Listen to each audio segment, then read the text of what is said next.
Hola, ¿qué tal? Mi nombre es Leo Bautista, enamorado del blues y amante del café. Y hoy, en Eureka Radio, en su programa favorito, Leyendas de Piedra, nos encontramos con una historia real, una historia triste de nuestro barrio, la historia de los mártires de Tacubaya.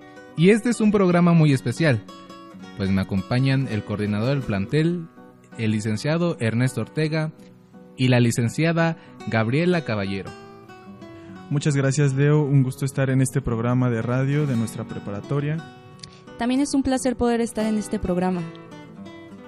Hoy vamos a contar la historia de los mártires de Tacubaya.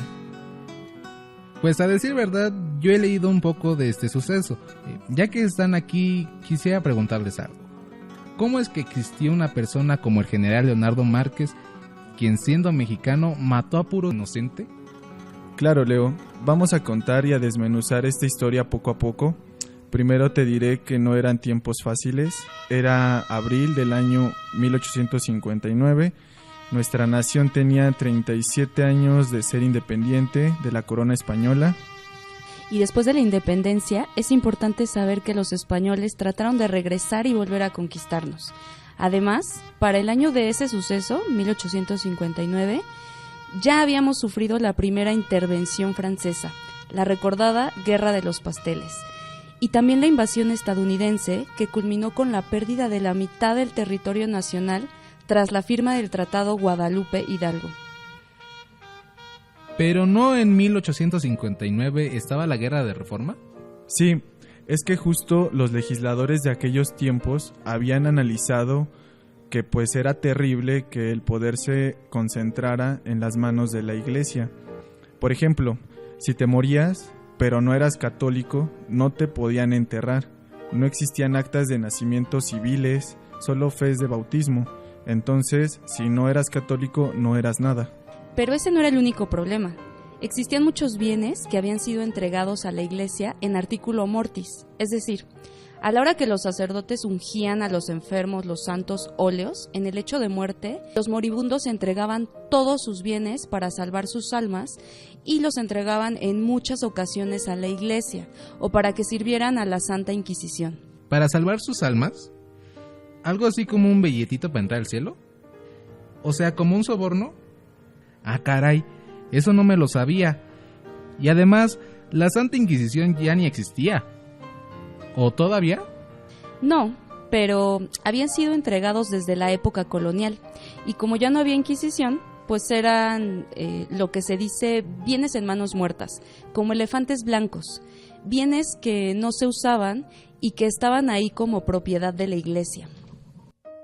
En un inicio, las leyes de reforma propuestas y luego promulgadas ofrecían que la iglesia vendiera los bienes, pero como no quiso, entonces se pasó a la expropiación, y aunque parezca que no, hubo muchos interesados en esos bienes.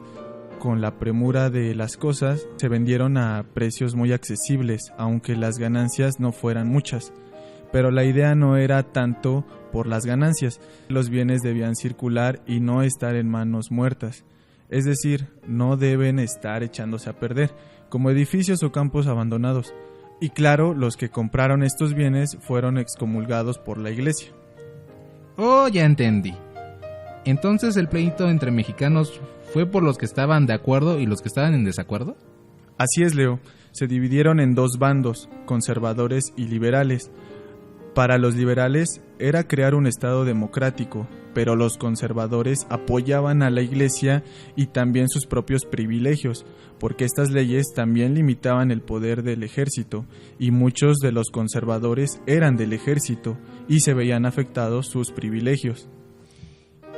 Y así se llegó al panorama de 1859, en donde existían dos presidentes. Por la parte liberal, Benito Juárez, y por la parte conservadora, Miguel Miramón. Entonces sí que se puso rudo.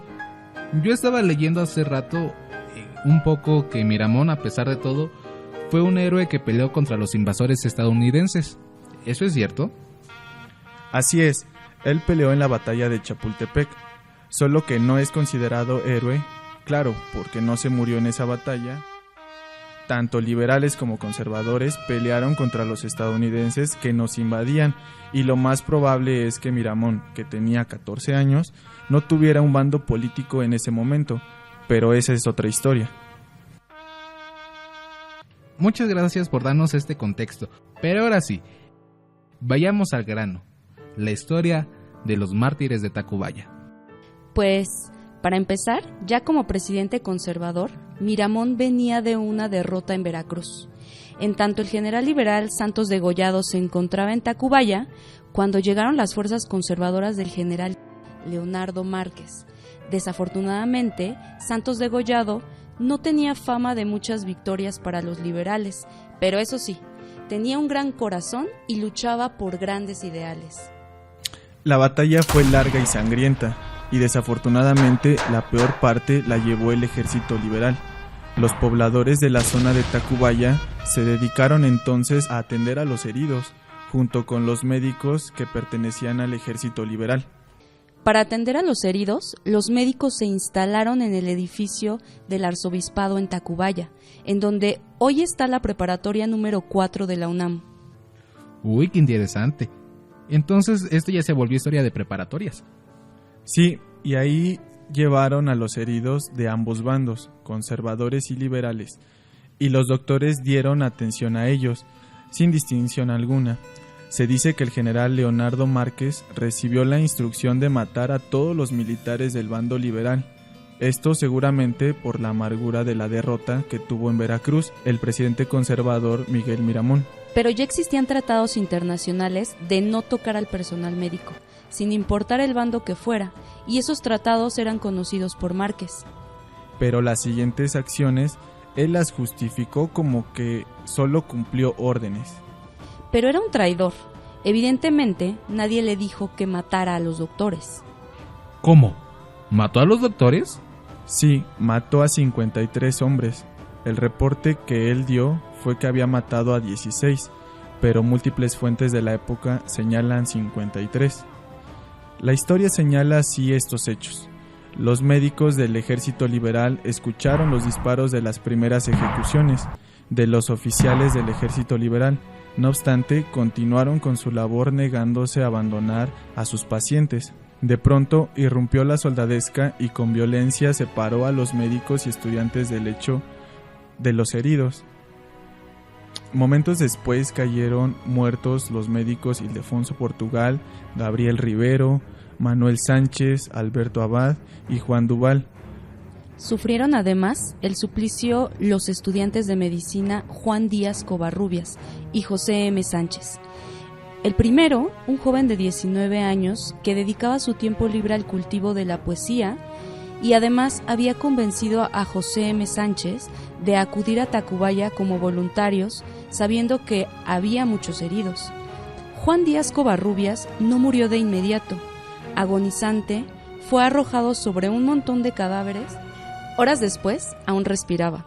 Lo remataron con las culatas de los fusiles. Entre los prisioneros se encontraban también Manuel Mateos, de 24 años, quien se había recibido de abogado un año antes. También perdieron la vida civiles que no tuvieron relación con el ejército liberal, pero que la fatalidad los puso en el camino de los enfurecidos conservadores. En total fueron 53 los que murieron injustamente aquella jornada. Los cadáveres quedaron abandonados en el lugar de su suplicio. A los 2 días fueron echados en carretas y conducidos a una barranca donde se les arrojó y permanecieron insepultos. Hubo una testigo, la señorita que fungía como enfermera, una señora francesa, María Couture. Esta mujer suplicó por la vida de los médicos y se presentó ante Márquez para implorar compasión, pero no le hicieron caso. Un soldado declaró que se subieron los cadáveres a una carreta que pasó por lo que ahora es la avenida central, acá atrás del plantel, pero que llegaba más lejos y que el lugar donde sepultó los cadáveres fue cerca de la ermita de San Pedro de Tacubaya, es decir, San Pedro de los Pinos, en una de las barrancas, cerca del camposanto oficial de la ermita. Hoy en ese lugar se encuentra la plazuela de los mártires de Tacubaya, en Avenida Revolución. Leonardo Márquez se sintió victorioso de esta batalla, tanto que él mismo se hizo llamar el Tigre de Tacubaya y siempre culpó a Miramón de las muertes, pero todo el mundo sabía que en realidad él fue el culpable, y lo apodaron la Hiena de Tacubaya, también llamado el Carnicero de Tacubaya. Qué impactante historia. La verdad yo no la conocía tan a fondo. Pero me impresiona que estos doctores de verdad cumplieron con su ética médica. ¿Y qué fue de Leonardo Márquez? Tristemente no le pasó nada. Todavía se alió a Maximiliano cuando nos invadió, pero tan cobarde que también traicionó a Maximiliano. Pero todo fue una estrategia para huir y en vez de morir en el Cerro de las Campanas, como los otros personajes llamados las 3M, Maximiliano, Miramón y Mejía, Márquez, la cuarta M, salió huyendo hacia Cuba. En los tiempos del Porfiriato se otorgó el perdón a los conservadores y se le permitió regresar a Márquez a México, pero vivía lleno de preocupación de que alguien lo quisiera matar, por lo que tuvo guardia asignada. Como no logró sentirse feliz, regresó a Cuba. Y por toda esta historia es que se cuenta que de noche, tanto en la preparatoria número 4, la de Tacubaya, como en la plazuela de los mártires de Tacubaya, suelen oírse en el mes de abril llantos y lamentos. Cada año se conmemora el 11 de abril el aniversario luctuoso de estos mártires que murieron en 1859. Muchas gracias por contarnos esta gran historia. Y oigan, ¿dónde podemos encontrar más información? Existen múltiples fuentes, pero puedes leer el libro rojo de Vicente Rivapalacios, quien vivió en aquella época y que está en la Biblioteca Nacional o que puedes encontrar en PDF en la internet. Bueno, esperemos que los radioyentes consulten estas grandes fuentes de información. Pero lamentablemente el tiempo se nos ha terminado. El día de hoy me acompañaron el coordinador, el licenciado Ernesto Ortega y la licenciada Gabriela Caballero Andrade. Un gusto estar con ustedes en esta narración.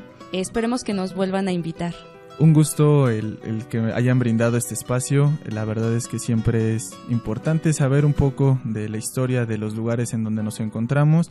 Siempre es interesante saber y pues esta historia que es real y que pues nos podemos documentar un poquito de cultura general también siempre nos hace bien.